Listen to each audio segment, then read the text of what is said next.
Hello বন্ধুরা, আবার তোমাদের সামনে চলে এসেছি। আজকে আজকে একটি অতি পরিচিত গাছ নিয়ে এসেছি।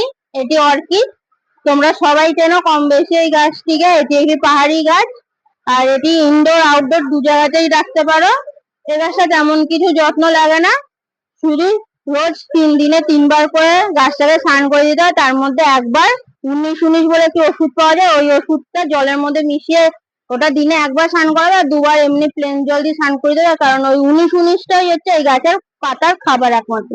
আর এটিকে তোমরা যে কোনো জায়গায় ঝুলিয়ে রাখতে পারো।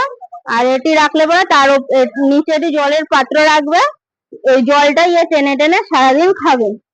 আর সপ্তাহে একদিন করে সার্ফ বলে একটি ওষুধ পাওয়া যায়, ওই ওষুধটা সপ্তাহে একদিন করে গাছের 4 সাইড দিয়ে ছড়িয়ে দেবে, কারণ যাতে গাছে ফাঙ্গাস না লাগে সেই জন্য। আর এটি একটি পাহাড়ি গাছ, এটিকে তোমরা ঘরেও রাখতে পারো, বাইরেও রাখতে পারো।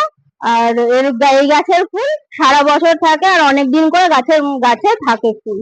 আজকে এই পর্যন্ত, পরবর্তী ভিডিও অন্য কোনো গাছ নিয়ে দেখা হবে।